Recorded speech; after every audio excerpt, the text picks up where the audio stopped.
Welcome to the Nature of Reality, Secrets of the Monad, Dyad and Triad.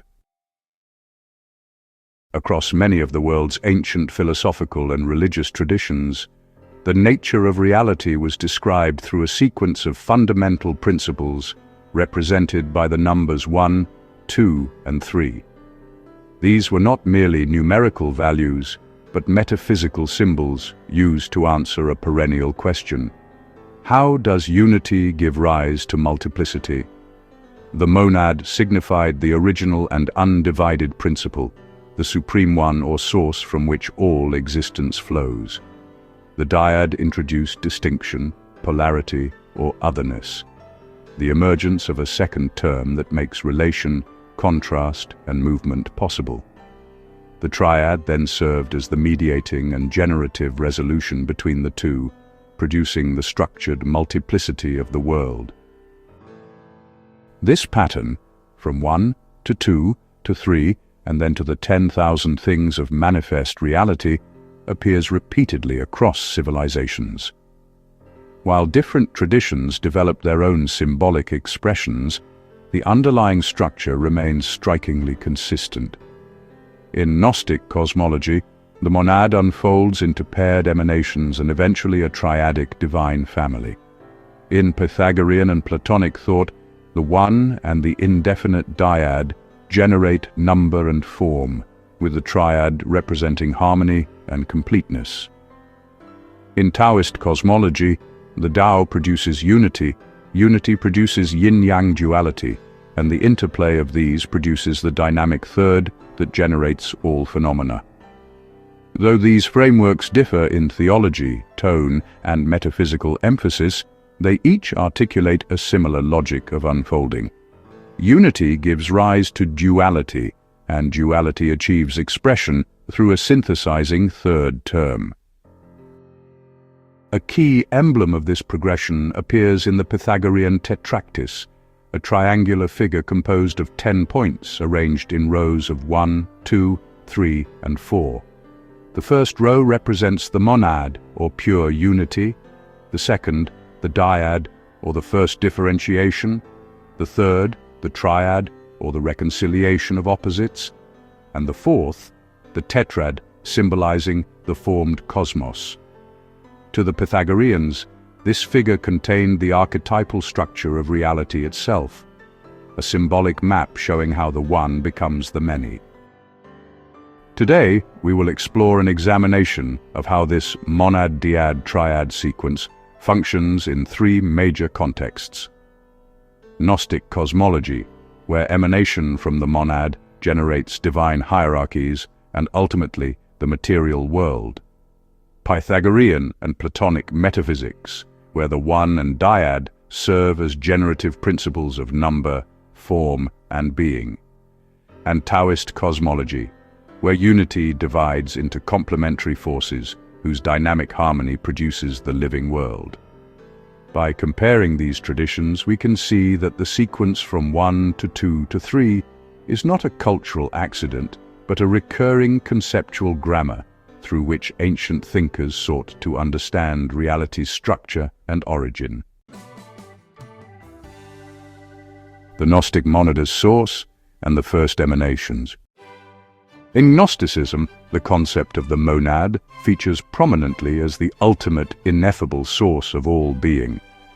Gnostic teachings, particularly from the 2nd century AD, describe a supreme father god beyond comprehension, often simply called the One or Monad. For example, the Apocryphon of John portrays the monad as an absolute, self-sufficient existence, a monarchy with nothing above it, the invisible spirit of whom it is not right to think of him as a god. This monad is the primal origin, perfect, imperishable, and containing within itself the totality of divine potential. From this transcendent one unfolds the Gnostic pleroma, or fullness, through a process of emanation. Early Gnostic teachers like Valentinus taught that the monad emanated a series of lesser divine beings called aeons, typically arranged in male-female pairs, or syzygies. The dyad in Gnostic cosmology often appears as the monad's first emanation or partnership, a second principle that allows creation to begin. Often this takes the form of a father and mother duo at the top of the spiritual world. For instance, some Valentinian texts describe the ineffable father and his ennoia, or thought or silence, as an initial dyad, whose union produces further aeons such as mind or nous and truth, themselves a dyadic pair. In one account preserved by Hippolytus, the father, alone as he was, emanated and generated mind and truth, that is to say, the dyad, which is lady and beginning, mother of all, indicating that the first emanation of the monad was conceived as a divine father-mother pair, generating the rest of existence. Even when a Gnostic system does not explicitly personify the monad's consort, it often treats the monad as containing both masculine and feminine aspects within itself, an androgynous one, so that it can effectively become two and then create. After the monad and its initial dyad, Gnostic cosmologies describe a triad or trinity of principles. For example, in certain Sethian Gnostic texts, the primordial triad consists of the invisible spirit, or monad, its feminine emanation barbello, which is thought, or foreknowledge, and a third principle, the autogenes, or self-begotten son. This father-mother-child triad is seen as the first completion of the divine realm. Similarly, the Gnostic teacher Monoimus spoke of the world being created from the monad, which brings forth the duad, triad, tetrad, up to 10, effectively a numeric emanation sequence parallel to Pythagorean ideas. Monoimus explicitly identified his Gnostic aeons with the first 10 numbers. In Monoimus's view, the monad was both male and female and could produce the dyad and subsequent numbers on its own, whereas systems like Valentinianism posited a syzygy or pair at the start for creation to occur. It's important to note that Gnostics used these numerical concepts in a mythopoetic way. The monad of Gnosticism is not an abstract number but a personal spiritual absolute, often called the forefather or bythos, meaning depth, from which a plurality of divine emanations flows. The dyad might be personified as Mother Sophia or silence, and the triad as a first divine family of sorts. Through emanation, the one gradually unfolds into the many aeons, typically with ever-increasing multiplicity. For example, Valentinus described 30 aeons in the Pleroma, while Basilides spoke of 365 aeons, one for each day of the year. Each step from monad to dyad to triad to larger numbers represents the growing complexity of existence the further it gets from the singular perfection of the one. While some Gnostic systems emphasize rupture or distance as emanation proceeds outward from the monad, it is important to recognize that the dyad does not always signify a fall or deviation. In several Valentinian and Sethian configurations, the dyad represents a reflective or relational dimension internal to the divine fullness, an unfolding of the one into self-consciousness or self-articulation. The emergence of a second principle is therefore not initially an act of separation, but the necessary condition by which the ineffable becomes knowable. Only at later stages, when emanation proceeds toward the lower registers of being, does differentiation risk instability. The dyad, at its highest level, expresses complementarity rather than conflict, and can be understood as an essential feature of the divine pleroma rather than a departure from it. Critically, Gnosticism often draws a stark line between the spiritual fullness that emanates near the monad and the material creation far below. The monad itself remains in the highest light, while the material world is the result of a lower emanation, often personified as the demiurge, a creator figure ignorant of the monad. In many versions, the lowest aeon, Sophia or wisdom, falls or produces an anomaly that leads to the formation of the physical cosmos. Thus, the monad is absolutely transcendent and not directly involved in creating matter. a task left to the emanated powers. This dualism between the perfect one and the flawed material realm is a hallmark of Gnostic thought. The key point, however, is that the Gnostics adopted the language of monad, dyad, triad, to describe the ontological steps from the ultimate Godhead down to the world.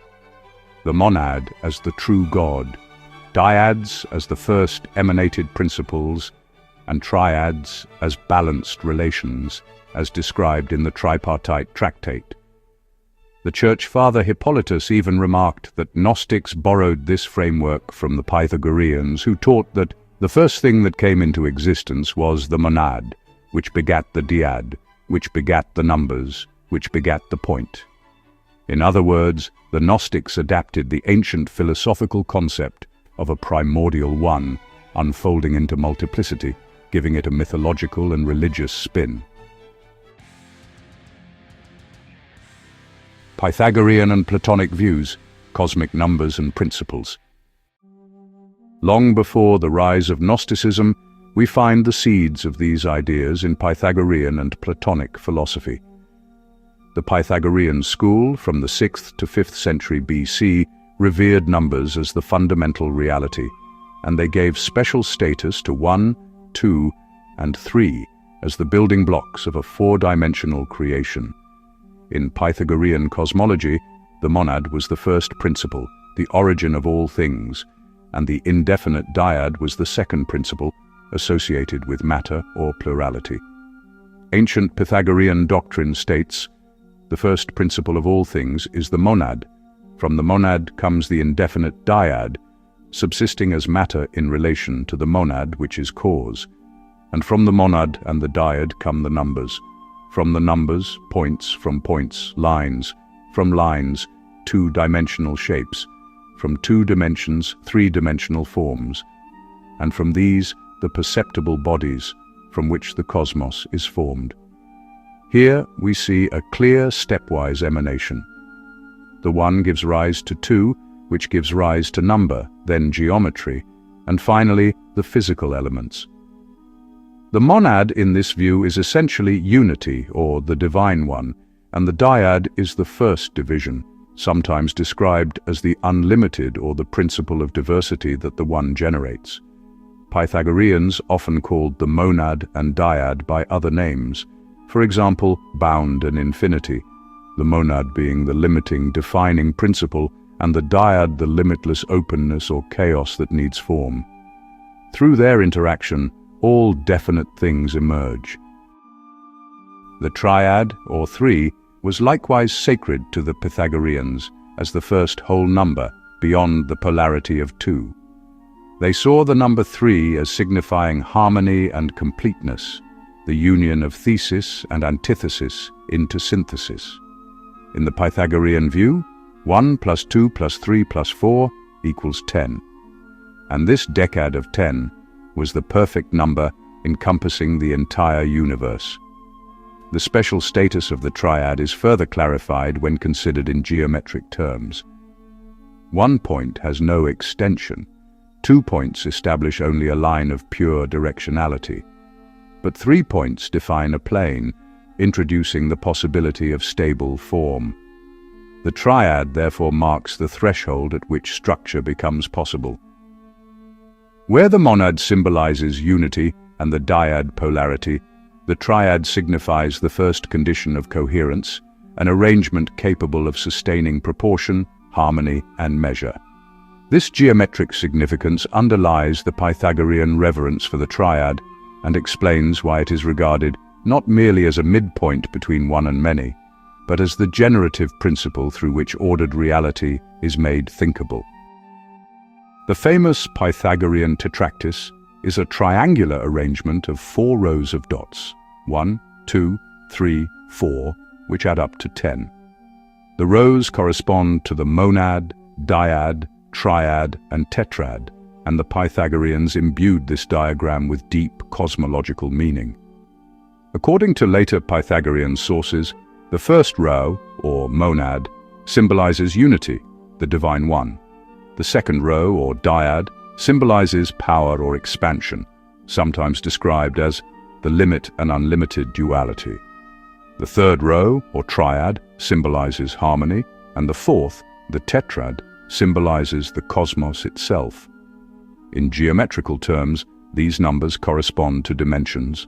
1 is a point, 2 points make a line, 3 points define a plane, or triangle, and 4 points can define a three-dimensional figure, a tetrahedron. So the triad, coming after 1 and 2, introduces the plane, a metaphor for solidity or reality taking shape, and generally represents the mediating stage that produces stable structures. For instance, in music, the Pythagoreans recognized the harmonic triad. We also find that the Pythagoreans associated the number 3 with concepts of harmonia, the fitting together of opposites, which is quite fitting for a number that stands between the polar 2 and the solid 4. To the Pythagoreans, these numbers were not just quantities, but living principles of reality. The monad was often equated with deity or the all, the supreme being or totality of all things, and the dyad with audacity, the daring separation from the one, or with matter itself. The triad, as the first product of 1 and 2, represented the mixing. For example, the Pythagorean table of opposites needed a third reconciliatory term in many cases, like a chord's 3 notes. In their mystical oath, Pythagoreans even addressed the tetractys with reverence. Bless us, divine number, thou who generated gods and men, O holy, holy tetractys. For the divine number begins with the profound, pure unity until it comes to the holy 4.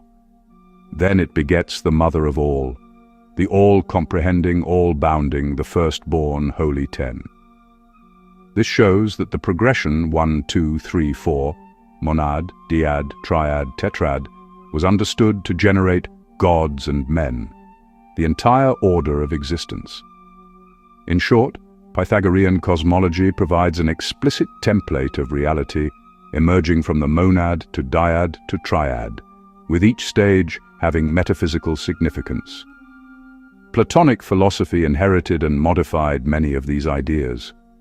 Plato himself, in his later unwritten teachings, reportedly spoke of the one and the indefinite dyad as the ultimate principles behind the forms and the material world. While the specifics are arcane, Aristotle attests that Plato essentially posited a monad, the one identified with the good, and a dyad, an indeterminate, great and small, as a dual origin for the universe, a clear philosophical echo of Pythagorean number metaphysics. These ideas were further developed by later Platonists and Neo-Pythagoreans. For example, the philosopher Numenius, 2nd century AD, argued that Pythagoras's first principles were an independent monad and dyad. He described the monad as the supreme God, simple and at rest, and the dyad as the chaotic matter or second God, comparable to a demiurge, that generates the world by division. Here we already see a triadic structure. Numenius spoke of 3 gods, the first god, monad, a second god who interacts with the dyad, demiurge, nous, and the world that ensues. These ideas culminated in Neoplatonism, 3rd century AD, where we see an explicit monad-dyad-triad interpretation in a more abstract philosophical form. The great Neoplatonist Plotinus taught that reality emanates from a supreme one, through a divine mind, into a world soul. Plotinus describes 3 foundational hypostases: the one, intellect, nous, and soul. The one of Plotinus is an absolute monad, an utterly simple unity beyond being, akin to a mystical ultimate principle. From the one emanates the intellect, which is the realm of divine thought, essentially a dyad in the sense that within intellect there is a knower and known, a subject-object duality. Plotinus noted that intellect is a one-many because it contains all the forms or ideas multiplicity within itself. Finally, from intellect emanates the soul, which in Plotinus's system is a principle that both includes the world soul, animating the cosmos, and individual souls. This can be seen as a third that mediates between the intelligible and the physical. Thus, Plotinus's cosmology is fundamentally triadic: monad to intellectual, dyad to manifested triad. We can compare. Plotinus's one corresponds to the Pythagorean monad. His intellect, containing multiplicity, corresponds to the unfolding of the dyad numbers, and the soul corresponds to the formed world. In fact, Neoplatonists like Iamblichus and Proclus would later expand Plotinus's system into nested triads, seeing triadic patterns at each level of reality. Plotinus himself was aware of Gnostic ideas and criticized the Gnostics for, in his view, mischaracterizing the One and its emanations. He held that the One is absolutely simple and good, and does not willfully create a flawed world, as some Gnostics suggested.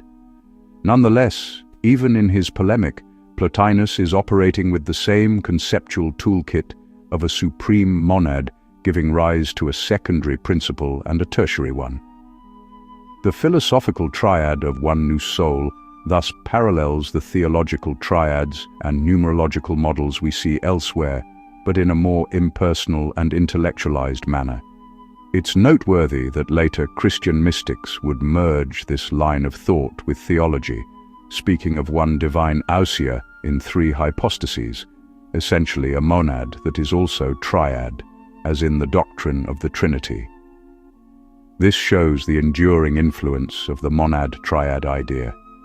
Medieval thinkers cited Hermes Trismegistus's axiom, "A monad can only beget a monad," to describe the Father begetting the Son, and saw the love between them as forming a trinity. Taoist and other ancient perspectives. One becomes two becomes three. Interestingly, the 1-2-3 schema is not unique to the Mediterranean world. It appears in other ancient traditions, though expressed in different terms. Taoist cosmology in ancient China, for example, provides a striking parallel. Chapter 42 of the Tao Te Ching famously states, Tao produced one, one produced two, two produced three, three produced the 10,000 things.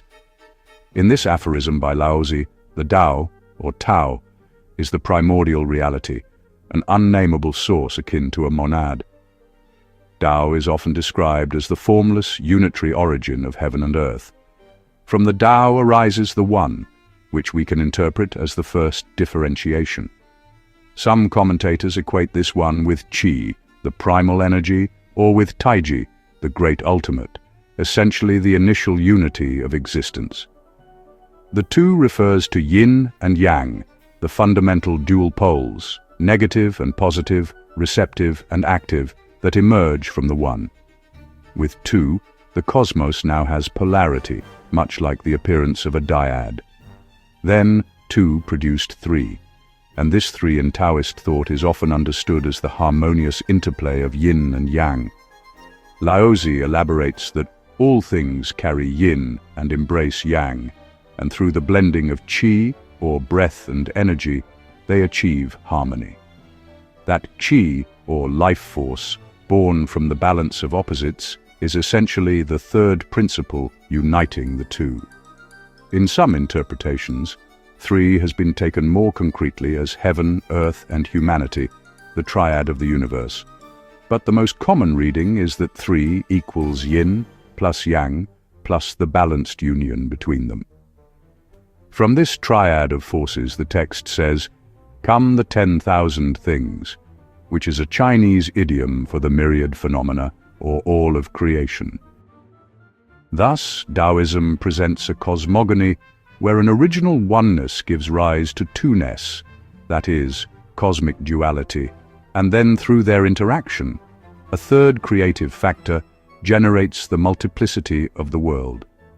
This bears a conceptual resemblance to the monad, dyad, triad sequences we've seen in Gnostic and Pythagorean systems.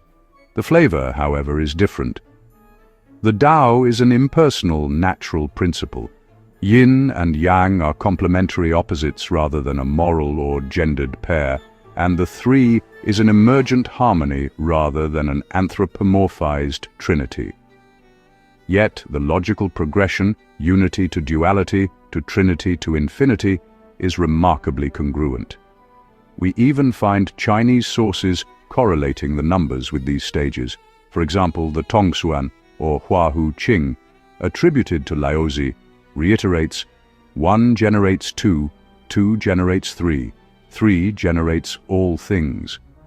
And just as Pythagoreans saw the decad, meaning 10, as perfection, some Taoist commentators note that 1 plus 2 plus 3 equals 6, which along with 4, representing Earth, makes 10, symbolizing completion.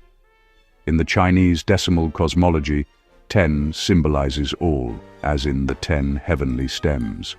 Numerological speculation aside, the key idea is that the cosmos unfolds by first becoming dual and then triadic. This idea also appears in other cultures. For instance, in an ancient Vedic creation hymn, the Brihadaranyaka Upanishad, the One Self, or Atman, is alone in the beginning, then splits itself into male and female, a dyad as large as 2 halves of a split pea, in order to reproduce and give rise to the world's creatures. Here again, one had to become 2 to engender the many. In some Hindu philosophies, the dynamic of Purusha, meaning spirit, and Prakriti, meaning matter, a fundamental duality, is resolved by a third factor, the equilibrium of the 3 guna qualities. We see, time and again, a recognition that absolute unity, to create a world, must generate a complementary opposite, and then a relationship between the 2 and the third spawns multiplicity.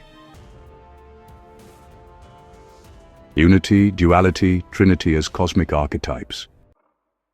Across these diverse systems, Gnostic, Pythagorean or Platonic, and Taoist among others, the notions of monad, dyad, and triad serve as a kind of metaphysical grammar for describing reality.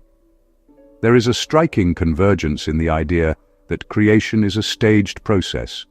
It begins from an original oneness, moves through a stage of two-ness or polarity, and then arrives at a third stage that unifies and creates multiplicity. The transition from 2 to 3 should not be understood as a subsequent repair of the instability introduced by duality, but rather as a structural inevitability inherent in the very existence of distinct terms. Once there is distinction, there is also relation, and relation itself is already a third principle. Thus, the triad is not a product that arrives after the dyad, but an implicit dimension that becomes formally explicit when the unity and polarity of the 1 and the 2 are recognized as dynamically interdependent.